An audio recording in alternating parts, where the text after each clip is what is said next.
भूल करोगे यदि तक दोगे भोजन रूपे सूखे, भूल करोगे यदि तक दोगे भोजन रूपे सूखे, भूल करोगे यदि तक दोगे भोजन रूपे सूखे। वो एकादशी आज मंदिर में, एकादशी आज मंदिर में बैठे रहोगे भूखे। भगवान इस बात से बड़े प्रसन्न हुए, बैठे रहोगे भूखे। भगवान प्रकट हो गए तुरंत, लेकिन भैया भगवान भी बड़े कौतुकी, अकेले नहीं प्रकट हुए। राम बाम दिशि जानकी, राम जी के साथ में सीता जी भी प्रकट हो गई। अब इसने जैसे ही देखा भगवान को प्रणाम किया, श्री सीताराम जी की दिव्य झांकी का दर्शन किया, लेकिन दूसरे ही क्षण याद आया, गुरु जी ने तो कहा था एक भगवान आएंगे, अब यहाँ तो दो दो भगवान है।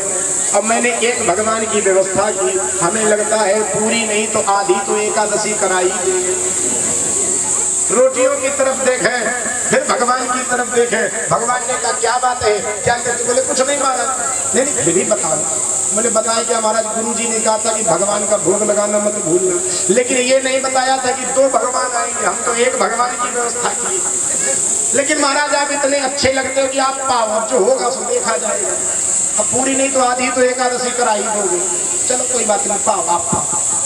भगवान ने पाया, और जब चलने लगे सो बोला महाराज अगली एकादशी को जरा जल्दी आना, भूख बड़ी जोर की लगती है, देर मत करना। भगवान बोले ठीक है आऊंगा। अब अगली एकादशी फिर आई, गुरु जी ने कहा बेटा जाओगे? चेला बोला महाराज जाना ही पड़ेगा, दूसरा कोई चारा नहीं। यहाँ तो परेशान है, वहाँ अलग से परेशान है। बोले वहाँ क्या परेशानी? बोले महाराज वहाँ आपने एक भगवान की बात कही थी, दो भगवान आते हैं वहाँ। गुरु जी को लगा भूखा रह गया होगा, झूठ बोल रहा, भगवान का तो बहाना कर रहा है। कोई बात नहीं, राशन पानी और बढ़ा करके दे दिया।